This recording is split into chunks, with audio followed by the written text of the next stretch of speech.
Live from a NASCAR bunker in Kyle's parents' basement, it's Turn the Radio Off with Mike Parsons and Kyle Bauer.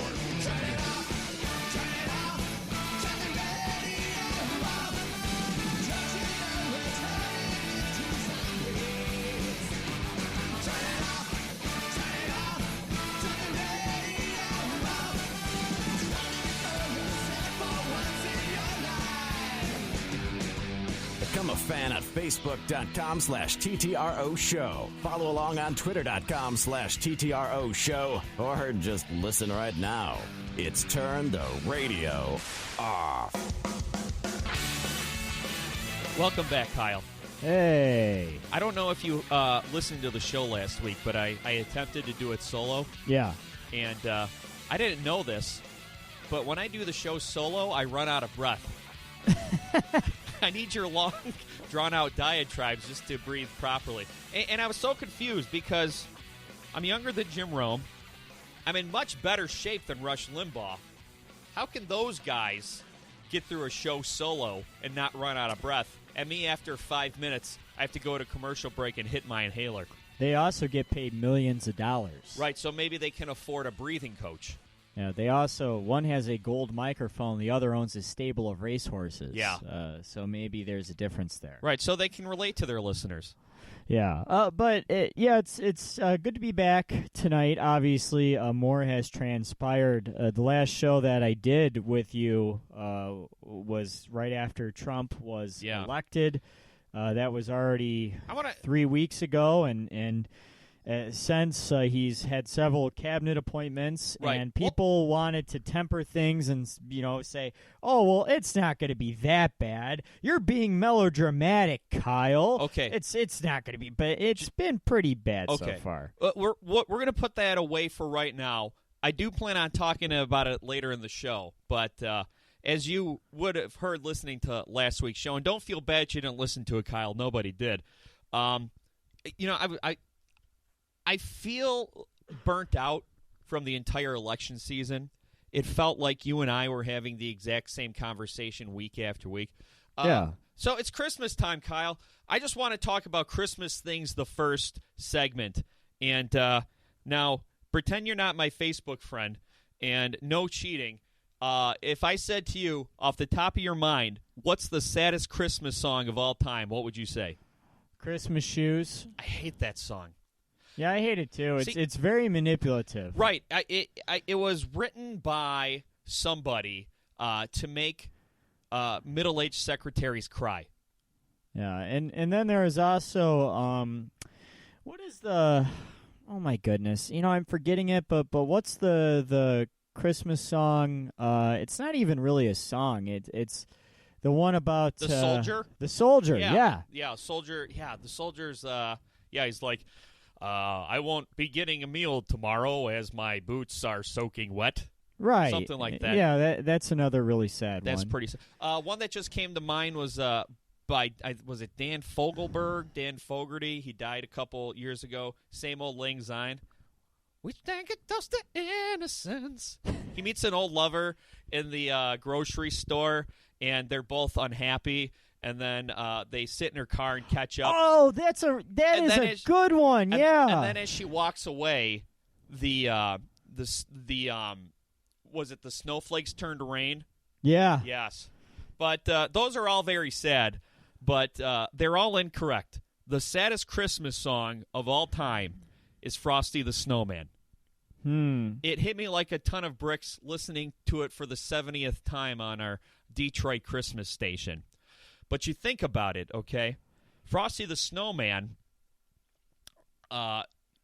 he has a very limited amount of time.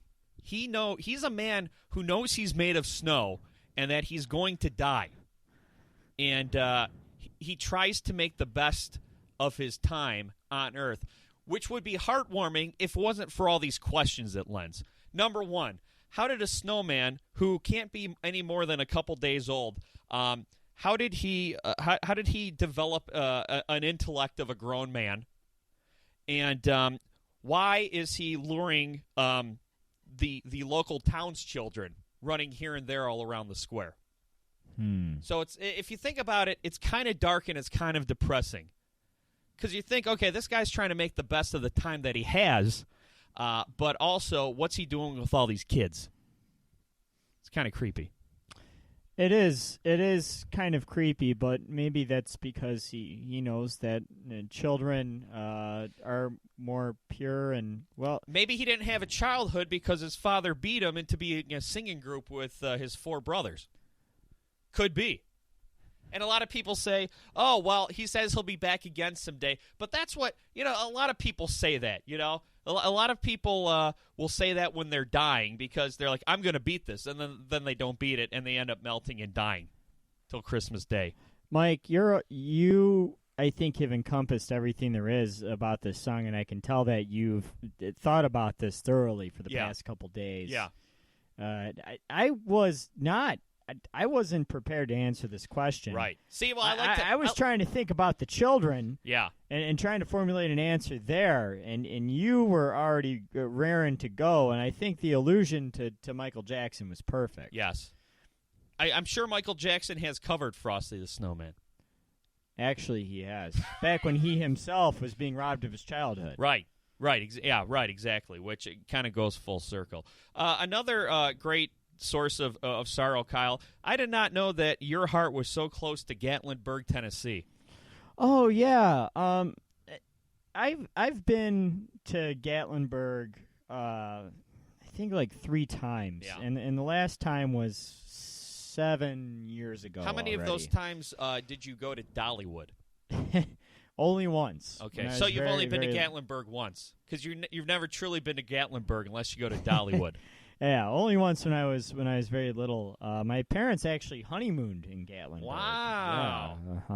Yeah, they're like, Kyle, this is the suite in which you were conceived. Oh, no, thankfully. It's probably the suite in which my parents, their miscarriage was conceived. Now we're getting dark. Jesus Christ. So, I take it back. This episode is the saddest Christmas song ever created. But... it's worth noting to me that Gatlinburg has, over the past 30 years or so, turned into a overdeveloped, cheesy tourist town. Right, which is weird because, of course, we're talking about the wildfire in Gatlinburg that's burning down pretty much that many resorts in that town and nearby Pigeon Forge. And it's really weird the way it started. It's almost like a sequence out of Final Destination where there was a small fire burning in the national park. And then on top of that, there's been a drought, a very severe drought. And then on top of that, there's been hurricane force winds in that valley, which is carrying the embers further and further away and spreading starting pop-up fires all over the place. And on top of that, it's 60 degrees on November 30th in Michigan. So no climate change though. Chinese conspiracy. Yeah. Anyway, well, probably the wildfires from Gatlinburg are warming the entire Upper Great Lakes. That's actually a possibility. Yeah. But if you go just north, if you go just east, if you really look all around, the Smoky Mountains surround Gatlinburg, right. the little tourist town, like the Outer Rim. It's like a bowl. Gatlinburg is a little valley, and the mountains that surround it are some of the most beautiful and serene nature I've ever been in. And I can't say that I've been all over. I can't say that I'm well traveled. I haven't been to the East Coast of Canada. I haven't been to the Pacific Northwest. I've been to the Southwest. That was actually very underwhelming. Yeah. But I have been to the Smoky Mountains. Okay, and I can't say that anything rivals it. I've seen some beautiful sights in Michigan. Yeah. Out in the Sleeping Bear Dunes and the northwest area of Michigan, northwest region of Michigan. That was very nice and very breathtaking at times. But the Smoky Mountains in East Tennessee, especially the last time I went there when I was old enough to appreciate it, and when I was away from my parents, and I was actually going up in the mountains, and I was hiking in the mountains, and going up under waterfalls, and I think I did like a 13-mile hike up in one of the Smoky Mountain trails, and I remember that day vividly, and I remember the air was so crisp up there, and everything was so pure and fresh and just untouched, that I felt like I had boundless energy. I felt as good up there as maybe I ever have in my life. And I will never forget that feeling. And it makes me very sad that this typically very humid, right, and for lack of a better word, moist climate. It seemed like all the natural factors. Throat clear on the mic. Just that's okay. I don't have the cough button installed. It seems like all these factors, which are out of the ordinary for the region, all came together very briefly for this disaster to take place. And it's weird too because, they keep showing what Gatlinburg looked like before the fire and after, and I'm looking at before the fire. I'm like, damn, I'd like to go there on a vacation. And you know what? I'm sure probably the best thing you can do if you love the area, because I think everyone has that vacation spot that's close to their heart, right? I would think that Gatlinburg wildfire would be equivalent to a Mackinac Island or a Traverse City wildfire here. Yeah. I think probably the best thing that you can do is once it's open for business, go there. Help them rebuild their businesses. Like the Gulf Coast back, remember they had that big oil spill? They had Hurricane Katrina. Right. After those two things, those two disasters happened, there was an aggressive nationwide ad campaign that says, "Hey, the Gulf Coast is open for business. Come on down. People are scared away, but look, we rebuilt. It's beautiful." Same thing with the Jersey Boardwalk after those two hurricanes took it out. Hurricane Sandy and another one, I forgot which one, but 2 years in a row, it was wiped out. And so if you love these places, the best thing you can do for them is to go and stimulate their economy. And this is a terrible way to think about it, but I'm sure there's going to be some badass discounts now. Well, I would hope so, because frankly, the price of everything was inflated down there. But Right. We're watching, Chelsea from upstairs and I were watching the news. Wasn't cheap. And I was like, oh, well, look, Dollywood's been spared. And I guess they found some Bible passage, by the way, in Dollywood about how God saves people from the fires, which is kind of neat. But we were like, hey, Dollywood's been spared. The Dollywood Dream Hotel, or whatever it's called, is open for business. How much is it? Oh, $250 a night. Well, hopefully the Super 8's okay next to it. The last place I stayed at was a timeshare resort. A lot of timeshares down there. Yeah, a lot of timeshares down there, and it was rented out by my ex's parents. They went down there with their family last time I was there. Sounds comfortable. Don't worry, we had our own room, and we had good. plenty of freedom to roam about on our own time. But I found out that resort was, in fact, a victim. Which was a shame. It was a very nice place, right. And it had some very fond memories there. Sure, I'm sure. But it's not like your first hand job at Epcot, but close. Yeah. But it's still, though, it's very sad because I think, again, of just how crisp and pure the air was, and just how great I felt when I was there, because everything was again so perfect, so untouched. And now, well, it's not that way anymore, and it's going to be a while before it's that way again. I think it'll get there, though. Well, yeah, I mean, wildfires, that's the thing about nature. I mean, you could talk about the infrastructure and the tourist attractions and, and people's homes and stuff. That's going to take a while to recover and rebuild, and of course, my heart is there for them. Sure.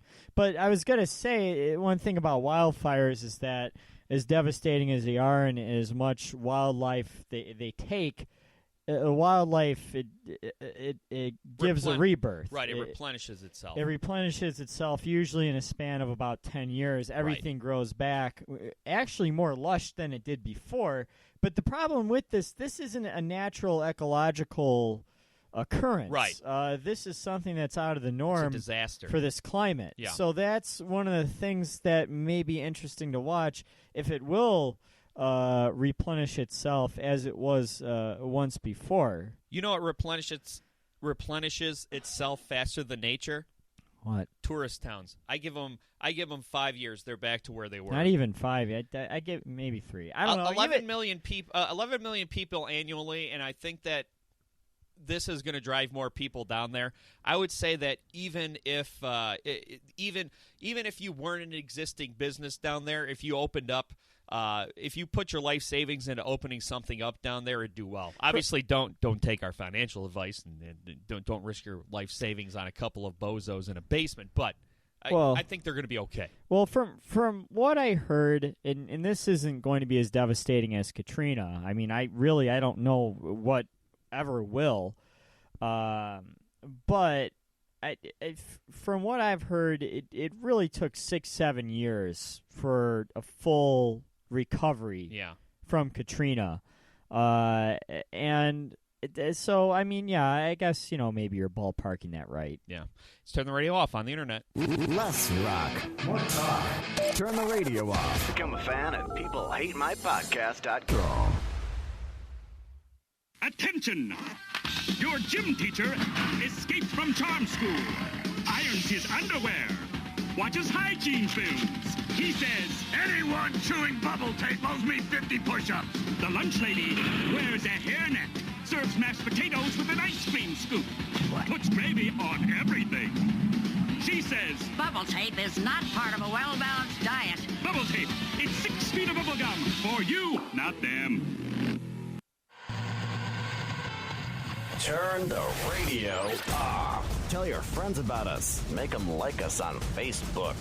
I am not sure if we are broadcasting properly. Turn the radio off. Online and worldwide. TTROshow.com. One thing that I've noticed has increased a hell of a lot during the election season, and most of it having to do with the election and some of it not, are fake, non-credible news sites. And I'm not just talking about satire sites. I'm just talking about these extremely biased, emotion-based news sites that make it almost impossible to really know what's going on, right? Like, as soon as the Hillary emails came out, there was all these websites talking about how she has, like, ties to puppy mills or the most terrible things on earth. And there's certain people I had to unfollow, not so much because I found their opinions objectionable, but they just keep posting all this sensational crap that I feel is just polluting my mind and sort of giving me wrong facts. Because a lot of times what happens is you'll see something, you'll scroll by it, pay it no mind, but it's subconsciously in your head. Mm-hmm. And I think the biggest story right now where that's happening is this Dakota Access Pipeline. Just sort of the accounts of what's going on down there. Local police departments are an occupying army, and then former members of the military are going out there to protect the protesters, which I applaud. But I just feel like for the longest time, I haven't been able to get a good handle on what's going on down there, because I feel that this is a problem endemic of sort of the way we consume news now, is that facts are not going to inspire people to repost. Emotion's going to. So you're going to see people reposting overblown or the most sensationalist parts of stories, and you're not going to get the who, what, where, when, and why, which went out the window long ago. But it used to be a little easier to wade through as recently as right before this election cycle. And you know what solves that for me? What's that? 3 letters. You've heard him before, and I will always recommend him to people looking for news, and that's NPR. Yeah. I mean, seriously, and people sometimes snicker at that and say, "Oh, typical liberal elite, Right. SJW," but I'm serious, and I mean, not even SJW, because the problem with that whole pack of folks is that they go to websites like what the hell, U.S. Uncut and stuff like that. They post a lot of fake stories. Right. I mean, especially involving Bernie Sanders and everything.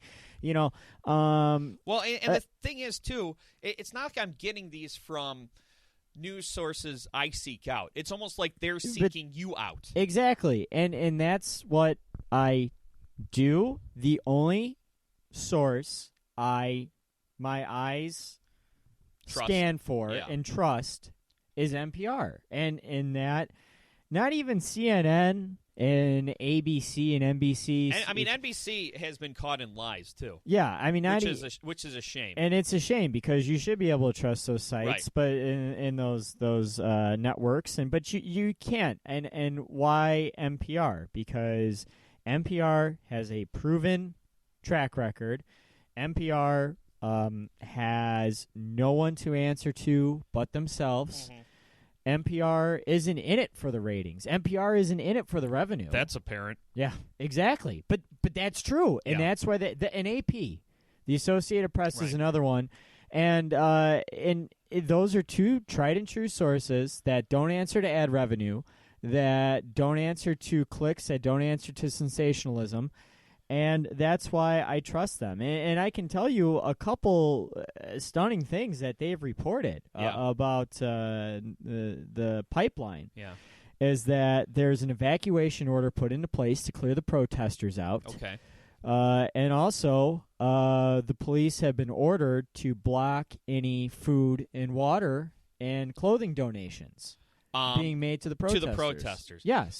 So essentially, the police department in Standing Rock are not really acting like law enforcement serving and protecting. No. They're being used as DAPL's professional security. Well, yes, exactly. And what they're trying to do is freeze them out. And the governor put the evacuation order in place due to the weather. And for the safety of the protesters. Looking out for the folks. While at the same time... There's a wildfire in Tennessee. Oil's very flammable. One of those embers can come up to north/South Dakota, because it's right on the border, right? Yeah. To mid-Dakota, and the whole place could go up. While at the same time blocking any food, clothing, and water donations. Right. So, yeah, of course... that might not be health department approved, Kyle. We don't want these protesters getting salmonella now. And you know or what? Smallpox blankets. You know what really bothers? We gave the native smallpox blankets. They may be trying to do the same thing to us. And speaking of fake news or manipulated news or however you want to phrase it, there was a story from thehill.com which I fell for, saying that Obama was going to write an executive order. Right, to pass through the pipeline. Yeah. Because I saw one where he was going to sign an executive order revoking the lease of the oil company off the reservation. Well, there you go. See, two conflicting things. Yeah. So anyway, I saw that a couple weeks ago, and it was being passed around by credible journalists too, because The Hill was regarded as a credible website. So I saw that, and I had a very visceral reaction to it. And even though they ended up not being true, the truth is just as bad to me. Obama is sitting idly by as his lame duck status dwindles down, his days in office dwindle down into the single digits. We're almost getting there. I mean, he's got less than 2 months left. And he's not doing a damn thing about this, while citizens of this country, native people who he's purported to support and stand for, he's doing nothing to protect them. He's not taking a stance either way. I think he's been very cowardly for this, and that's because he probably has oil interests in the game. Probably. He probably is thinking there are workers, also jobs on the line with this pipeline. And at the same time, he's got these natives. I mean, he doesn't want to ruffle any feathers, which is bizarre. Because if I were him, I'd be like, fuck it. Right. I'm going to be replaced by Donald Trump. I'm going to do whatever the hell I want in these last 2 months in office. Or he might just be a guy who's had it more than anyone else has had it on, and he's just checked out. Well, that is a possibility too. But if I were at his if I were in his shoes, which is really difficult to say, because how the hell could you put yourself in his shoes? Right. Especially coming from my perspective in my life, but what the hell? It doesn't stop anyone else. Go nuts. But the point is, I think I would just be going nuts right now. I would be trying to fast track legislation, and I'd be trying to tack on provisions, and I would just be going hard as hell right now. One of the things I'd be doing is I'd be taking a stance, or at least be putting out a frickin' statement, one way or another, acknowledging what's going on. This is a serious thing, and it's one of the reasons why this has been given such little coverage out of the big networks, out of the MSM, is that Obama isn't speaking on it, Trump isn't speaking on it. The only person of note who has really issued statements on it has been Bernie Sanders, out of people in the public eye. And speaking of the MSM, the mainstream media,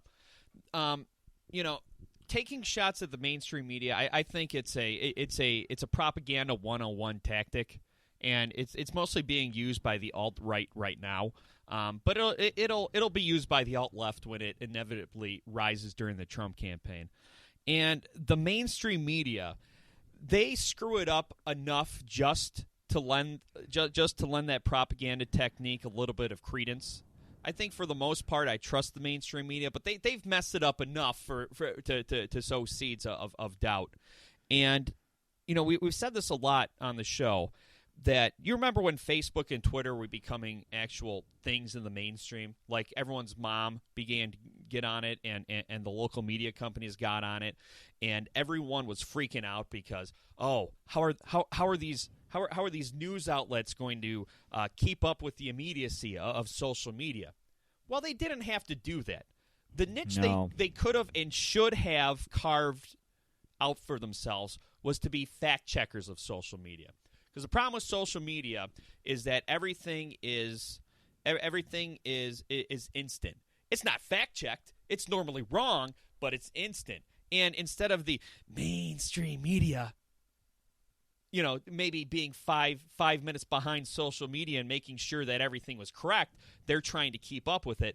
And nothing, and this was never more apparent than on Monday, when there was at first an active shooter on the campus of Ohio State University. And I remember when it was happening, I was watching the news. I was watching the news stations. Our news service at work was giving reports. Active shooter. And, the campus was on lockdown for at least an hour. And then once all the facts came out, number one, it wasn't even an active shooter. It was some guy who pulled up on a sidewalk in his SUV, tried to run people over, and then he got out of his car and started trying to stab people with a knife. And this went on for about 1 minute until a police officer on his toes. And Kyle, I want to give credit where credit's due. I want to get his name out there. Alan Harakjo. He shot the guy stabbing everybody within a minute. 9 people went to the hospital, but nobody died. And that's what really happened. But while it was happening, active shooter, people are sheltering in place, run, hide, fight. And it's like, well, if we would have just waited, we would have seen that this situation was not that situation at all. Mm-hmm. And that wasn't coming from Twitter reports. That wasn't coming from Facebook posts. It was coming from Fox News. It was coming from CNN because CNN was talking to a girl who was holed up in a classroom or something. And she said that there's a couple of veterans in her class standing guard at the door, which is a cool story. But no one was actually getting to the facts of what was happening. You know what's really cool is that you have all this information out here and the ability to discern that information, and we could really have a society where we could get it right, yet we completely get it wrong. Right. I mean, let me put a comma there. Okay. Because I'm making it sound like it's cool we get it wrong. Right. I didn't form that sentence correctly. I know what you mean, but I'm going to let yet we get it wrong. Right, exactly. Right. You know. Well, think about this, okay? We have all the knowledge known to man at our fingertips, and we use it to watch people have sex, laugh at cats doing funny things, and start fights with each other based on disinformation. All the right information's out there. The problem is there's more wrong information out there than correct information, and somehow that wrong information is easily distributed and much more marketable than the correct information. We completely blew it. Yeah, it's really stunning how bad we blew it. Oh my gosh. Well, we say it all the time. Well, maybe not with porn. I don't know. I mean, I still think that's a win in most cases. Yeah. I mean, well, maybe not in every case. Yeah. I mean, there's certainly some gray area there. Right. Yeah, but I was looking at a lot of reports when that was happening. I was actually at work, and I kept I was busy at work and stuff, and I kept glancing down at my phone, like, getting updates, and because when you see this, it's kind of like you roll your eyes and you think, oh shit, not again. Right. And you're thinking, okay, you got 7 people. When is it going to become 17? Right. When is it going to become 27? Right, because those tolls jump a lot higher if the guy has something other than a knife. Right. You immediately expect the worst, and you're hearing gun, you're hearing active shooter. One of the more bizarre things that I remember seeing is, I'm certainly not going to drop his name, but I'm Facebook friends with a news reporter from Ohio. Okay.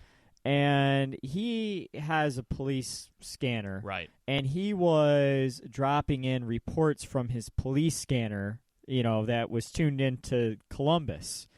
According to his police scanner... It was Columbus, Georgia, wasn't it? Maybe. According to his police scanner, the police scanner was saying that there was a shooter on campus, that there was a gun on campus. Right. And they may have thought that at the time. Right, but what I'm trying to figure out is that how from the end of the story... Right.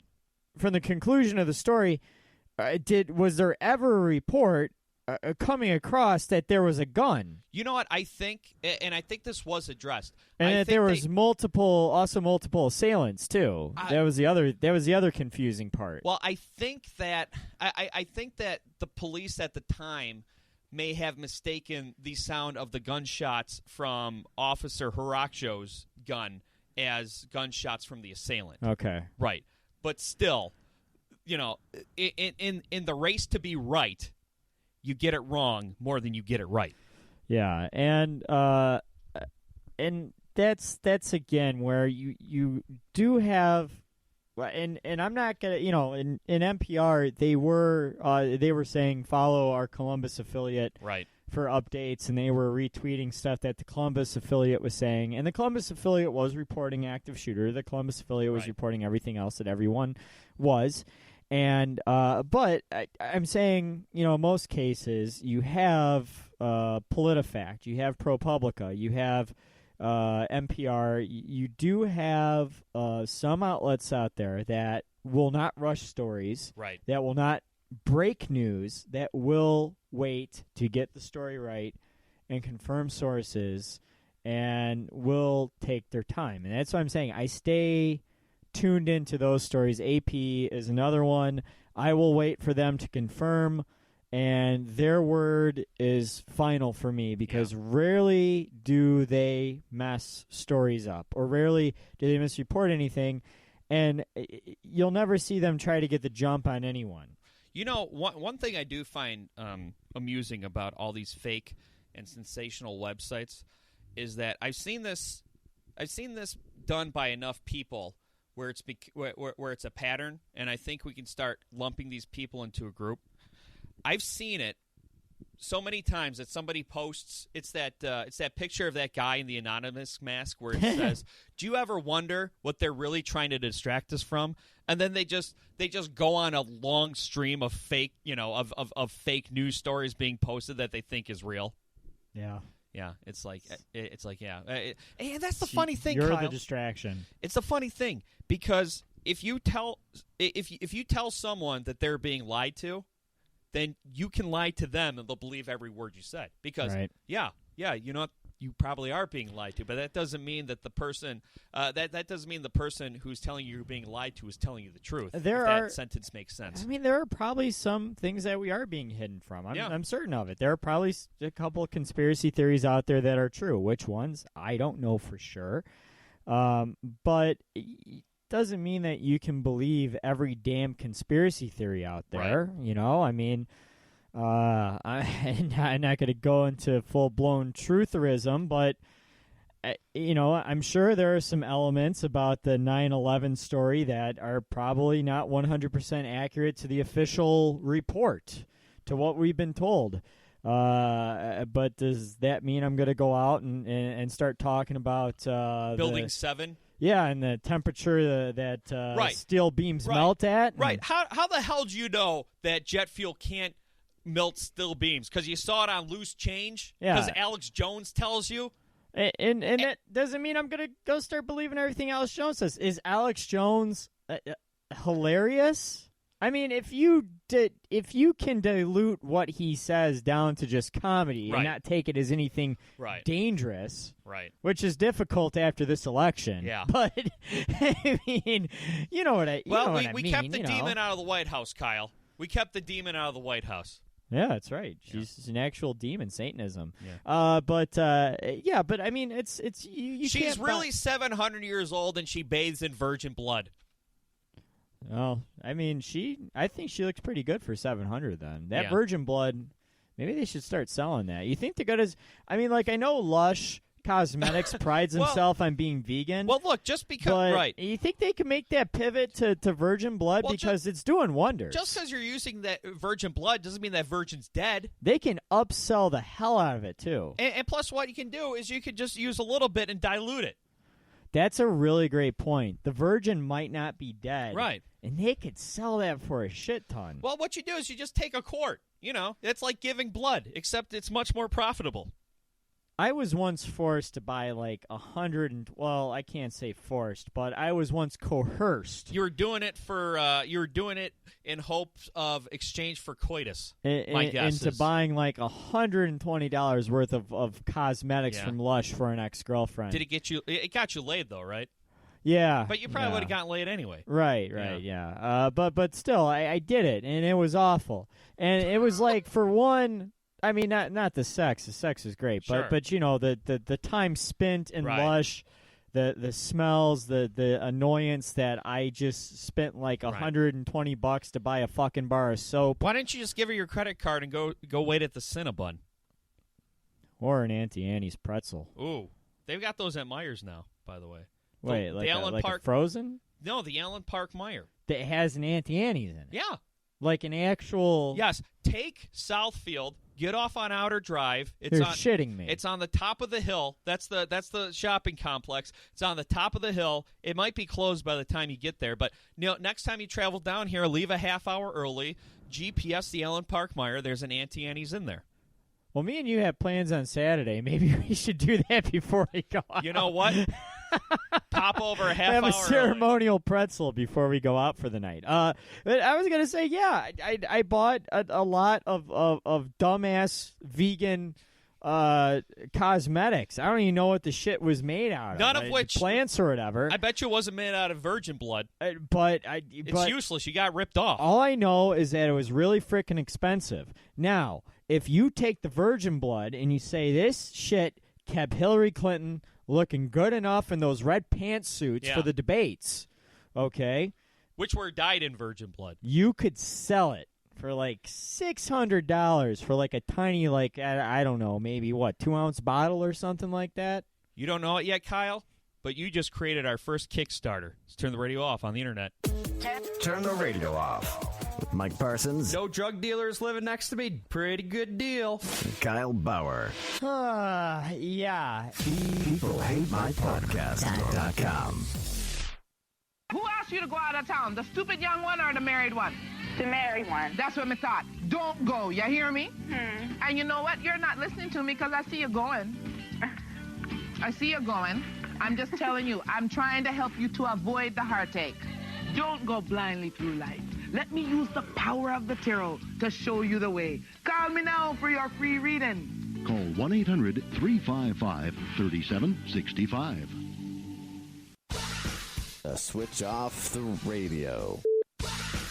Turn off the radio. Shut down your radio system. We'll do it live. What? I'll write it and we'll do it live. Turn the radio off. There you go. I'm drunk. All right, so, Kyle, I'm going to begrudgingly give Donald Trump credit for something. Okay. Back in April, we've been hearing the soundbite over and over. Donald Trump said that if he was elected president, Carrier would not be leaving Indiana for Mexico. Okay. And it turns out that somehow, Oh, somehow, some way, right? somehow, Carrier has scrapped plans to move over 1,400 jobs from Indianapolis down to Mexico. And a lot of people are saying, obviously, they got some sweetheart deals using the Mike Pence connection. Also, Donald Trump leveraged the defense contract their parent company has with them to. It sounds like he threatened to cancel the parent company's defense contract if they moved down to Mexico. A few hundred jobs may be lost, but it's still better than 1,400. Which, to me, makes this tweet that he put out a little more concerning. You know the tweet where he said that unprompted, he must have read something on Breitbart that pissed him off, where it said those who burn flags should be punished by either a year in jail or a loss of citizenship. And Loss of citizenship, eh? yeah. Oh. Yep. Yep. Oh. How convenient. Now, on top of that, Kyle, okay, and I know that there's a lot of people. There's something. I've never even heard of that. Sorry, Mike, not to cut in. I've never even heard of that shit before. Right. I've never even heard of that kind of threat before. There's something about Trump's angry supporters that just love to see people be punished, don't they? Yeah. These people who think that our tax dollars are being wasted. Okay, well, how about wasting our tax dollars incarcerating everyone who burns a flag for a year? That right there should make it a 100% unanimous that this is a stupid idea. And it's this tactic, Kyle, where he's taking the flag, right, which is a symbol of our country, which we should respect. Mm-hmm. And then he's just going overboard with it.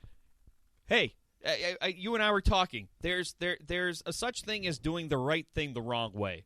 Mm-hmm. It's a good thing. Respect our flag. Wrong way to do it. Threaten anyone who desecrates it with a year in jail or being deported. What the hell? And I don't think I've seen any support for it, but I also didn't see any support for Donald Trump when he was running for president. So I don't know what the hell's reality anymore.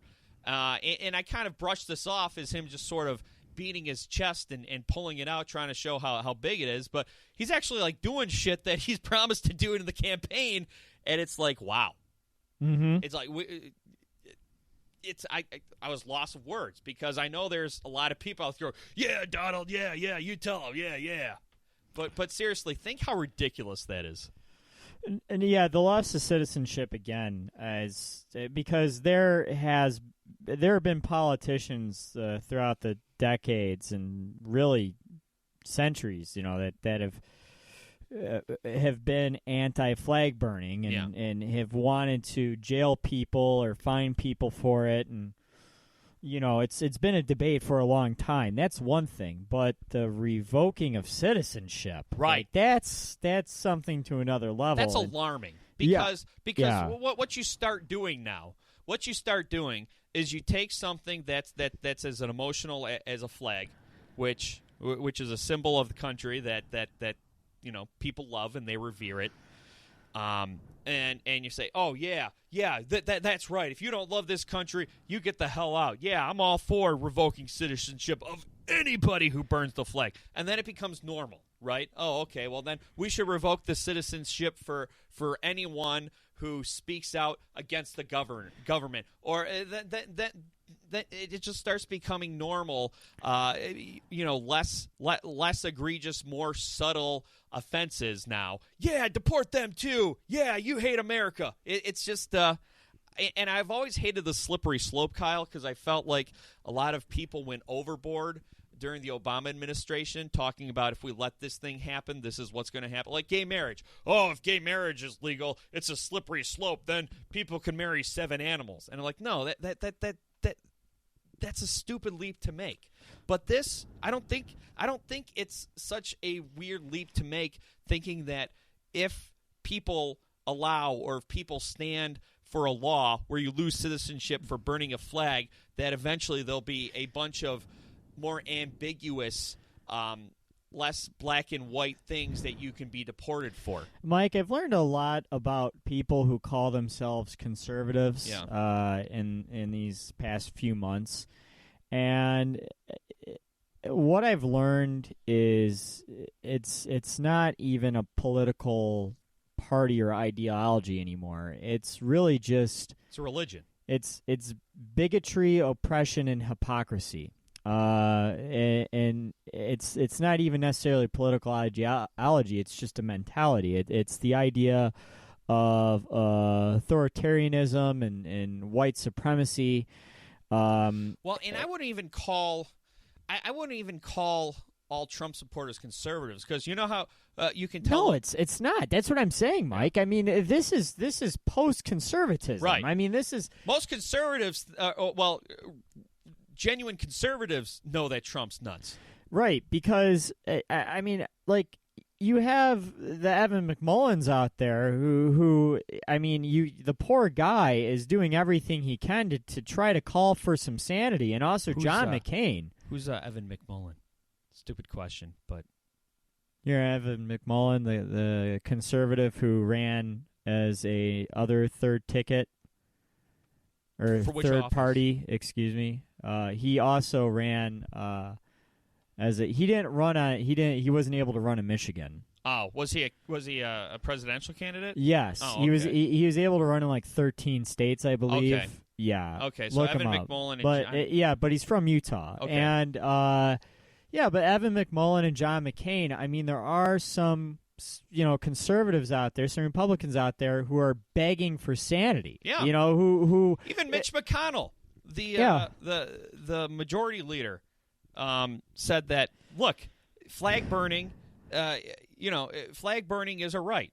Just like it's your right to tell someone who's burning a flag that they're an idiot, but they still have their right, and sending people to jail or taking away their citizenship, that in itself is un-American. But, like, you think it's un-American to burn a flag. No, it's more un-American to jail someone or take away their citizenship for protesting. And, oh, by the way, the proper way to dispose of a flag is burning to burn it. Yeah.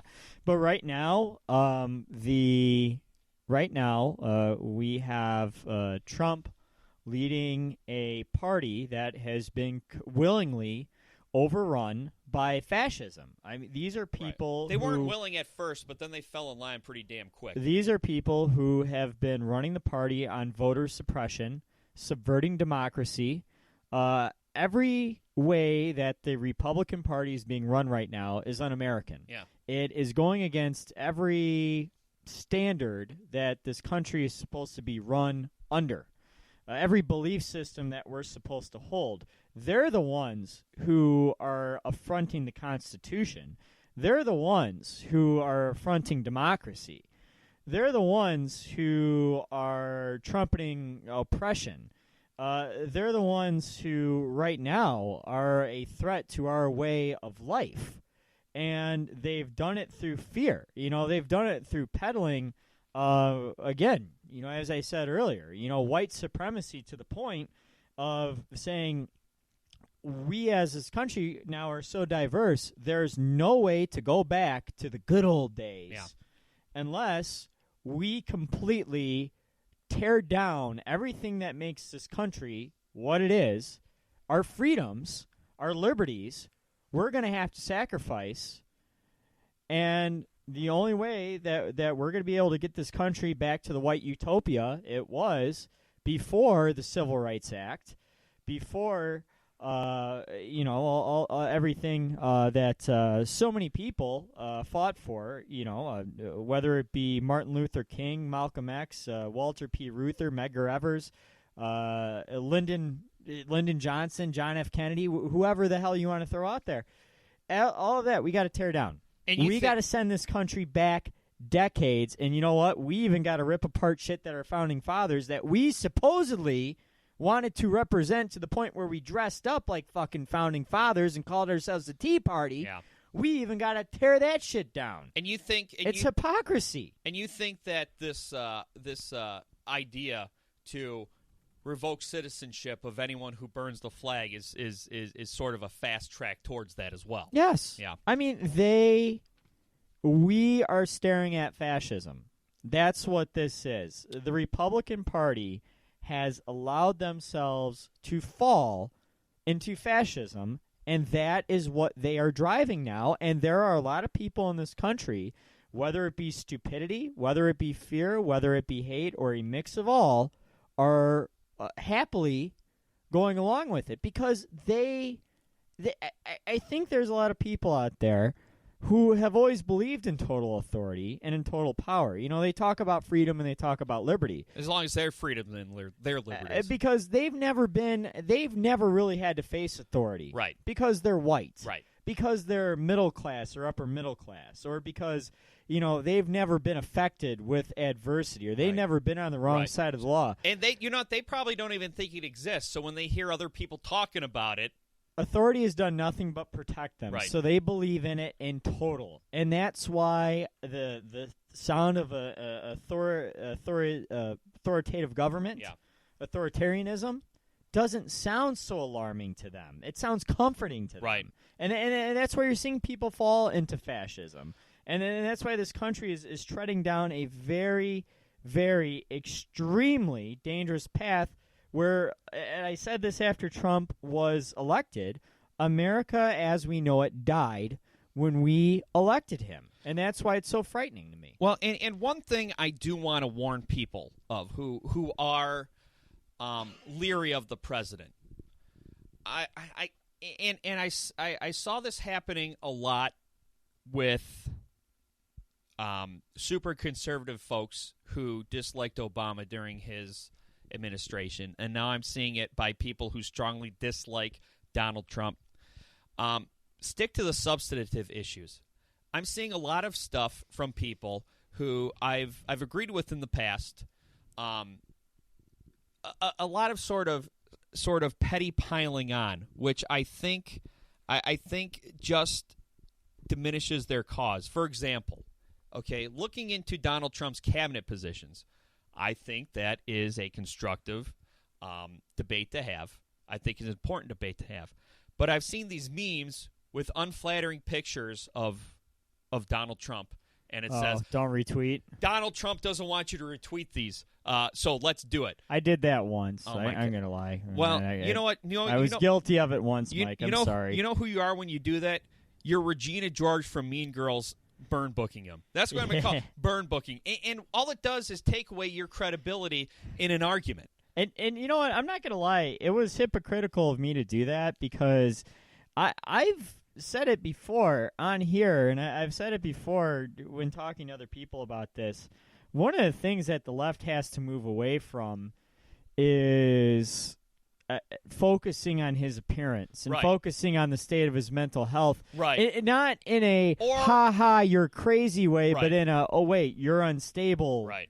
Or, way. you know, one thing which I think is the stupidest anti-Trump tactic is posting unflattering picture or racy pictures of his wife Melania. Yeah, that's It's really like, low. It's like, oh, Donald Trump married a supermodel, the dream of like everyone. Oh, how are you making that a negative? And you just look stupid. Yeah, like I don't give a shit about Trump's hands.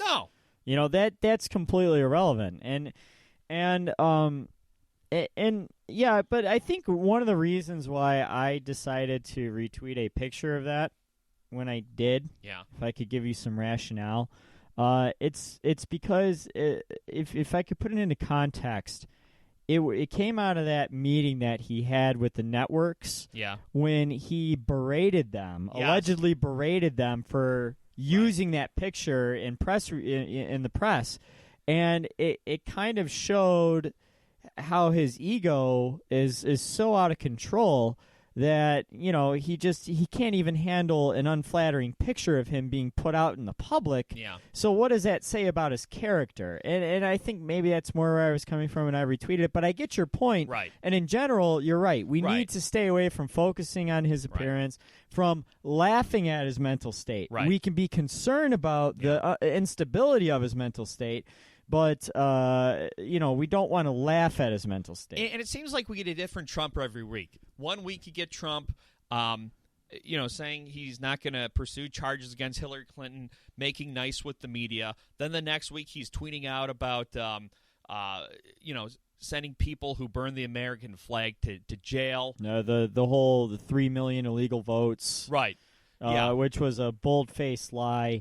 That he put out there that a lot of media outlets didn't report as a lie either. Yeah. They just reported it at face value, which was just another irresponsible thing by the media.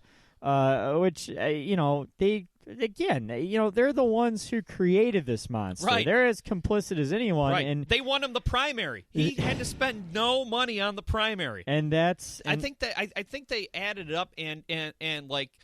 The amount of money in free advertising they gave him was just astronomical. Yeah, and that's another thing to be concerned about as far as talking about this country tilting towards fascism, is the media's role in this. How they'll all fall into line because, I am still seeing a whole lot of ripping apart of him though in the media. It's going to be an interesting back and forth. Right. It is. I think you're going to see some outlets really go hard after him, and you're going to see some protect him because they know he equals ratings. Right. Well, it's a bummer we're out of time because I wanted to go through some of his cabinet picks. Where he's quote unquote draining the swamp, and he's not draining it at all. No, he's stocking it with former Wall Street bankers because he's a fucking con artist. Which anybody who knows him should have been able to see that coming. Speaking of light years away, but there's a lot of idiots out there. And speaking of which, if Mitt Romney is his Secretary of State, in one sense, that kind of comforts me a little bit because he's an establishment Republican, so. He kind of harkens back to a less crazier time in our country. I miss Mitt. But it also shows that, Mitt Romney, he changes with the wind. Yeah, he really does. Well, think back to last year. Donald Trump's a fraud, a phony. Or think back to last year before the Michigan debate when Mitt came out on full blast. Tearing apart Trump, right? And now he's shaking hands and having dinner with him. Well, it's just like Donald Trump was at, or Hillary Clinton was at Donald Trump and Melania's wedding, and then they were a bit. All these, and we only got 60 seconds here, but all these relationships are so transactional. It's a real education on how the business and political elite, how they're not real people with real values. Mm-hmm. So, thanks for listening, Paul. We'll be back next week. Bye.